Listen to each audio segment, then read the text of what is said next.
Today we went to church, and some of the many things that impresses me about this little girl here, Miss Ella Banks. Yes. So today is Sunday, April 30th, 2017, and we're just getting home from church. So it's almost noon here. And when she was in church, she had her head kind of laid back on the back of the chair.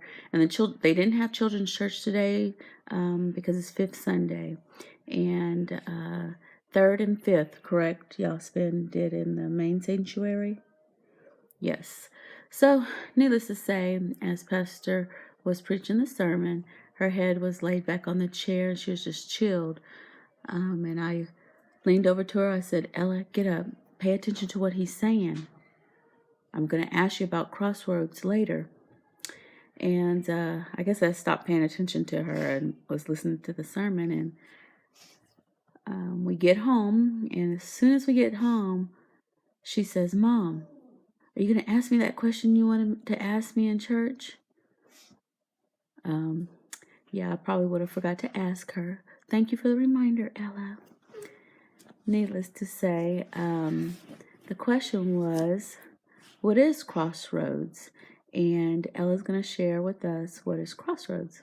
Crossroads are a hard decision.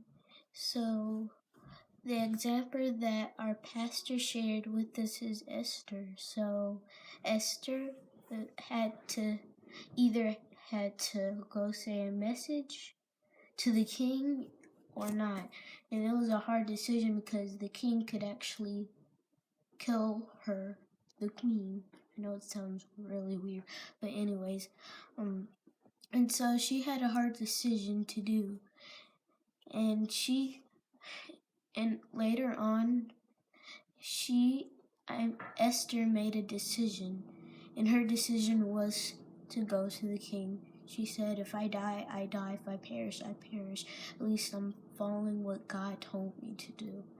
And so she came with the answers. So I'm gonna do text to world. So I'm gonna try to relate this to world for Crossroads. So it's pretty much a hard decision.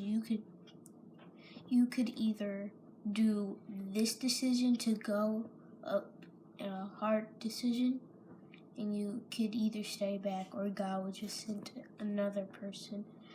So that's pretty much what I know from Crossroads. How do you think you'll handle Crossroads in your life?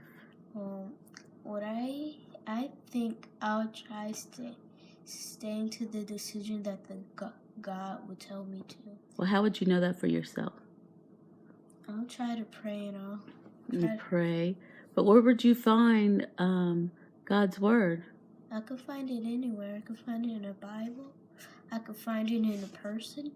God may send me the right person, and later on it may be a hard decision.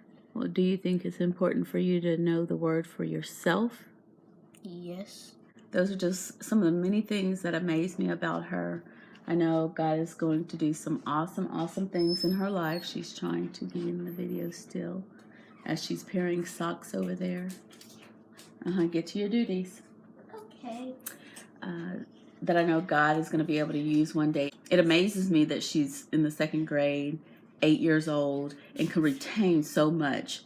Even when I think she's not listening, she's listening. She's one of the ones that could pick up things in a grown-up conversation that many children her age would not pick up. So I was just floored when she shared with me what those crossroads meant, to give me that example. And then she took it a step further, even in her earlier video there.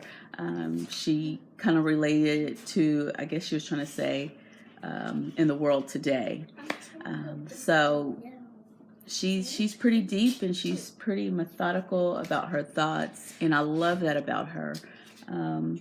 Although sometimes it could actually be annoying, because sometimes she even questions some of the things we say, and as an example, I would hate for her to be at school learning and she's correcting teachers or whatnot. It can come off disrespectful. So as Christian parents, her dad and I want to be able to groom that quality of leadership, of boldness on standing for what she believes in and what she thinks is right, but also be able to have the heart to be humble if there is something that she might be standing firm on that isn't right.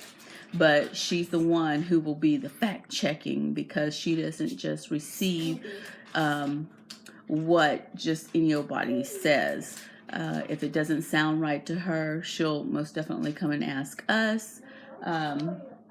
She will do her research on her own. So I'm very grateful and thankful for her. She's one of our precious gifts that God has blessed Ray and I with. And yeah, she's just a truly amazing individual. And I just wanted to share that, but also for her memory, so she could look back and know what her mom thought about her and how I saw her. I know sometimes in the disciplinary phase of parenting, kids might think that their parents don't care or don't listen to them and all those things, but we do. But it's our job to correct them so they can be all that God has called them to be. So for that, I just wanted to jump on here and share that. And Ella, I just want you to know I love you in all that you are, and however God created you, He made you that way for a reason. So there's not one thing on you in your mind that you could think of that you might not like or is different from everybody else's. But just know that if God wanted you to have X, Y, and Z, whatever that may be, He would have blessed you with that. And if you don't have it, then guess what, Ella? Okay. You don't need it. Okay? So that's my little 2 cents right there. She's playing with socks with her sister. She's supposed to be folding. So she's still a kid. Hey, I'm trying to do what she wants.